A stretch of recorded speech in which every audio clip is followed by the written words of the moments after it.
지금 시점에서는 욕심을 내기보다는 좀 욕심을 덜어내고 현금 비중을 좀 더 늘리는 전략이 맞다라고 생각하니까 2차 전지는 좀 더 하반기에는 좀 더 긍정적인 그림이 나오지 않을까?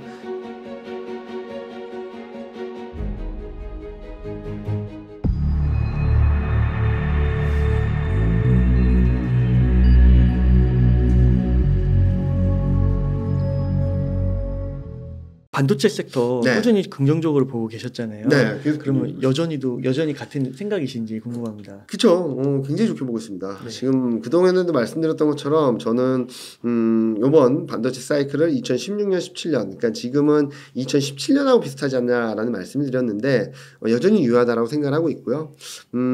지금 뭐 단기적으로는 2016년 4분기 말 정도의 흐름들이 나오긴 했지만 이런 2024년 1분기 실적을 확인하면서 1분기, 2분기를 지나면서 매크로 환경들이 좀 뒷받침만 되면은 저는 이런 추세적인 상승세가 이어질 수 있다라고 생각을 하고 있습니다. 네. 특히 2016년, 17년, 특히 17년하고 24년하고 비슷한 것 중에 하나는 어디까지 올라갈지 모른다는 거예요. 2017년은 서버 투자, 데이터 센터 투자가 굉장히 좋았잖아요. 지금 되돌아보니까 좋았던 거 이만큼 좋았구나 알지 2016년 말 2017년 초에는 어디까지 갈지 몰랐습니다. 네. 그래서 2016년 말에는 턴어라운드야. 2017년 초에는 업사이클이네.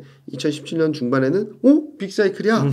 2017년 하반기에는 슈퍼사이클이야. 라고 하면서 고점을 형성하고 꺾였거든요. 네. 지금도 비슷한 것 같아요. 그래 얘 반도체 수준 좋아. 우와 굉장히 좋은데? 뭐야 이렇게 좋아? 더 좋아진다고? 뭐 이런 상황이라서 지금은 업사이드가 높아지고 있다는 점들이 더 긍정적으로 봐야 되는 구간이 아닌가라는 생각을 하고 있어서 올해는 뭐 등락이 있다 하더라도 반도체는 계속적으로 오버히트해서 들고 가야 된다는 말씀드리고 있습니다. 그러면은 그 반도체 쪽은 아무래도 엔비디아가 네. 기반주라고 할 수 있잖아요. 엔비디아 이 고공행진이 앞으로도 이어질 거라고 보세요. 이어지겠죠. 근데 좀 몇 가지만 말씀드리면 지금 여기 보시는 게 AI5라고 하는 신조어가 또 나왔어요. 네. 마이크로소프트랑 엔비디아입니다. 근데 최근 보면은 엔비디아는 26년까지 실적이 쭉쭉쭉 올라가요. 와. 마이크로소프트도 쭉 올라가요. 그래서 계속적으로 상승 추세를 이어갈 거라고 생각합니다. 그리고 독점력을 가졌다는 부분들을 보면 엔비디아가 계속적으로 올라가겠죠. 근데 여기서 보시면 엔비디아의 이익 모멘텀이 가장 셌을 때가 센 구간이 23년. 그 다음에 24년도 꽤 크긴 하지만 25년부터는 이익 레벨업 되는 폭이 좀 줄어드네요. 둔화돼요. 네. 반대로 AI5에 새롭게 진입한 AMD, TSMC, 브로드컴을 보면은 자 보시면은 AMD가 초록색, 파란색이거든요. AMD는 24년, 25년 이익 모멘텀이 가장 강합니다. 네. 그리고 TSMC도 지금 24년, 25년 모멘텀이 제일 강하고 브로드컴도 24년, 25년 모멘텀이 제일 강해요. 네. 그래서 지금 TSMC, AMD, 브로드컴이 이렇게 쭉 치고 올라가는 그림인데 지금 이때랑 비슷하지 않을까. 이렇게 쭉 치고 올라갔다 밸류에이션이 쫙 떨어질 때가 있거든요. 이러면서 더 날아갔어요. 주가가 AMD가. 무슨 말이냐면 23년부터 최근까지 엔비디아가 6배 올랐거든요. 네. 6배 올랐는데 밸류에이션은 제자리입니다. 이익이 그만큼 따라섰다는 거네요. 그게 지금 보시는 AMD, TSMC, 브로드컴이 24년, 25년 모멘텀이 쭉 치고 올라가는 그림이 좀 더 강해지는 그림이라서 네. 만약에 신규 투자를 하신다면 엔비디아도 일정 부분 하시겠지만 네. 지금 지금 AI5라는 데 새롭게 들어온 종목들을 좀 더 보시면 좋겠다는 말씀드리고 있고요. 자, 근데 단기적으로는 좀 쉬어갈 수밖에 없다라는 네. 말씀을 드리고 있어요. 최근 엔비디아 많이 올랐어. 최근 뭐 반등했어 라고 하지만 자 보신 바와 같이 고점을 넘어서지 못했습니다. 네. 그러니까 고점권이 막혀있는 상황에서 밀렸다 올랐다 밀렸다 올랐다 이 정도거든요. 자, 이 그림을 다시 천천히 보시면은 지난번에 얼마였죠? 970달러였나요? 950달러였나? 그때가 저는 오버슈팅이라고 생각을 했어요. 그때 쫙 치고 올라갔다 고점 대비 11%가 빠진 날이 있었거든요. 네. 그 상단을 넘어서지 못하면 엔비디아는 당분간 잘하면 박스권 아니면 조금 더 밀리는 그림이 나올 수 있어서 저는 엔비디아 투자하시고 싶은 분들은 지금 따라갈 때가 아니라 1차적으로는 850, 2차적으로는 800, 3차적으로는 750 이렇게 세 구간으로 나누셔서 좀 분할 매수하시면 좋지 않을까라는 말씀을 드리고 있고요. 즉 추세적인 상승에 대해서 말씀을 드린 게 아니라 지금은 단기간에 급등한 데 따른 쉬어가는 물량소와 과열해소 과정이 있을 수밖에 없다라는 말씀을 드리고 요와 맥을 닿아 있는 닉스 같은 경우도 비슷한 그림이에요. 17만 5천 원 선까지는 열려 있다 하더라도 추세대 상단이라서 여기를 뚫고 나가긴 좀 어려워요. 네. 그래서 AI 반도체 지금 AI 모멘텀으로 올라온 반도체 종목들이 조금 더 올라간다 해서 이게 고점을 뚫고 가는 그림이라기보다는 고점을 만드는 과정이라서 저는 오히려 반등 시 좀 주식 비중이 많으신 분들은 반등 시 좀 비중을 줄였다가 저점권에서 다시 한번 매수할 기회가 올 테니까 그때 좀 비중을 늘려가자라는 말씀을 드리고 싶습니다. 그 미래는 밝은데 좀 주가는 너무 좀 고점에 머물러 있다. 단기간에 급등한 데 따른 되돌림 과정이 좀 있을 수 있겠다라는 네. 말씀을 드리고 있고, 이처럼 추세적인 상승을 하는 종목은 이렇게 쫙 치고 올라서 추세 상단 맞고 좀 쉬어가잖아요. 그러면은 이 쉬는 동안에도 고점이 높아지거든요. 그럼 더 올라갈 수 있는 룸을 만들어주는 거죠. 네. 그래서 어떤 분들, 그리고 많은 분들이 얘기하는 게 쉬어야 더 멀리 간다는 얘기가 이런 그림이에요. 네. 추세가 워낙 강한 종목은 쫙 여기 밑에서 쫙 치고 올라왔다가 추세 맞고 쉬어가는 경우에는 이 상승폭이 더 열리는 거거든요. 그래서 이때를 대비해서 좀 쉬어갈 때 사는 구간이 올 테니까 지금은 너무 욕심내거나 너무 조바심 내지 않으셔도 충분히 살 게 온다라는 말씀 드리고 싶습니다. 그 인공지능 관련 주식들의 거품론은 어떻게 생각하세요?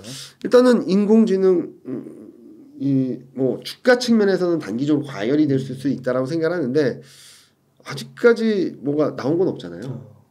뭐가 나와서 이게 된다 안 된다라는 검증 구간에 들어가면 될 텐데 저는 아직까지는 우리가 생각할 수 있는 영역 그리고 레벨업에 대한 기대감 그리고 상용화에 대한 기대감 그런 그림을 그려갈 수 있는 구간이라서 단기적으로는 거품 논란, 과열 논란이 있다 하더라도 이것들이 하나둘씩 인공지능에 대한 제품, 상품, 서비스들이 하나둘씩 늘어날 때마다 좀 더 레벨업 되는 그림들을 충분히 열어놓을 수 있겠다는 생각을 하고 있습니다.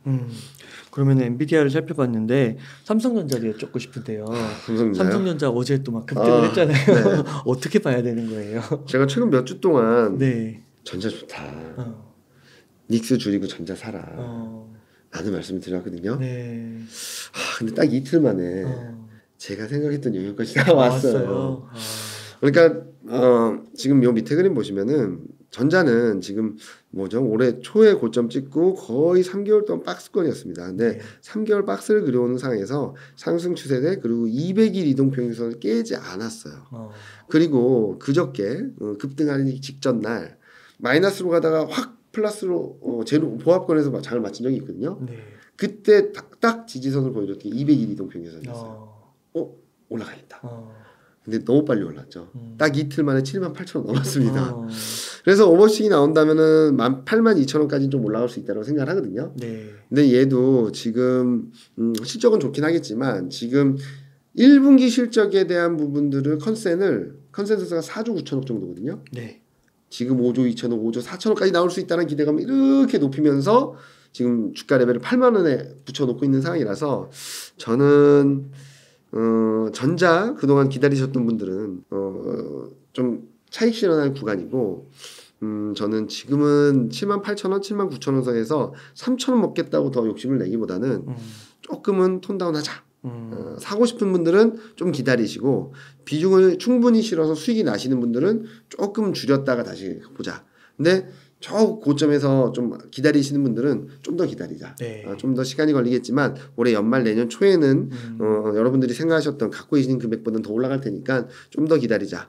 그렇다고 해서 전자가 여기서 막 무너지는 그림은 아닐 거라고 생각하거든요. 네. 아마 7만 원 초반에서 또 지지력 테스트가 있을 테니까 그때 모아가는 게 좀 더 낫지 않을까라는 생각을 하고 있습니다. 네. 또 부장님께서 지난달에 오셔가지고 네. 반도체 2차전지 인터넷 주식 말씀하셨거든요. 인터넷. 그래서 인터넷 카카오 반등세가 이게 범상치가 않은데 네. 카카오의 주가에 대해서도 한 말씀 부탁드리겠습니다. 일단은 실적 측면에서는 그리고 턴어라운드 측면에서는 이등주가 계속적으로 주목을 받을 수밖에 없는 환경이긴 하죠. 네. 근데 많은 분들은 얘는 얘고 왜 1등은 왜 이러고 있냐, N사는 왜 이러고 있냐. 실적은 괜찮습니다. 네. 여기 그림 보시면은 자 24년 1분기, 2분기 1분기도 좀 올라오고 2분기는 플랫하지만 3, 4분기에 튀거든요. 네. 이게 아직까지 깨진 건 아닙니다. 근데 왜 2등은 잘 가고 있는데 1등은 저점 다 내려왔거든요. 18만 원대예요. 많이 내려왔네요. 많이 내려왔죠. 네. 지금 이게 왜 그러냐면 실적에 대한 걱정들을 알리익스프레스랑 테무 때문에 N사 쇼핑이 잠식되고 그로 인해서 실적이 악화될 거다. 이런 스토리가 돌면서 외국인이 막 때려요. 막 매도하고 있거든요. 조 단위로 매도하고 있습니다. 근데 실제로 그럴까? 저는 솔직히 말씀드리면 그럴 가능성은 높지 않다고 생각하고 있고, 그 외국인이 매도하는 논리가 맞을지, 지금 기업에서 주장하는 아니야, 우리 N사 쇼핑 그걸로 인해서 돈을 버는 게 그렇게 많지 않고 오히려 알리바바, 알리익스프레스랑 테무가 주는 광고 수익이 훨씬 커. 엄청 광고하거든요. 네. 켰다면 다 광고예요. 맞아요. 지금. 특히 테무는 뭐 온 사방에서 광고를 하더라고요. 네. 유튜브, 뭐 페이스북, 뭐 다 하더라고요. 맞아요. 그래서 미국 같은 경우는 플랫폼 기업들이 걔네 때문에 실적이 올라갔잖아요. 서프라이즈가 났잖아요. 네. N사가 지금 우리도 그럴 수 있어라고 하는데 외국인 입장에서는 아니야, 그럴 가능성이 높지 않아라고 해서 전 1분기 실적 시즌을 전후로 해서는 좀 분위기가 바뀌지 않을까. 그리고 지금 18만 원대 내려왔는데 18만 원을 깰 가능성이 높지 않다고 보고 있어요. 그래서 저는 N사 지금부터 사도 된다. 저희 탑픽스에 들어있긴 하거든요.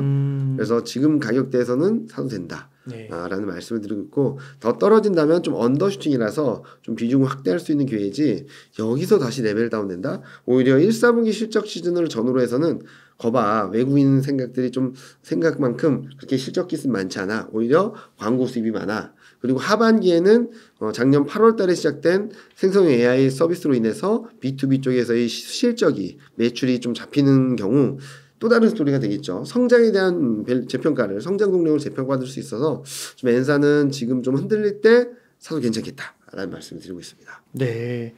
그리고 2차 전지 여쭙고 싶습니다. 어떻게 생각하시나요?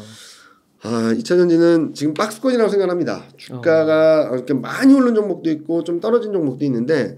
여러분들 각자 갖고 계신 종목들 중에서 HTS를 열어놓으시고 120일, 200일 이동평균선을 한번 보세요.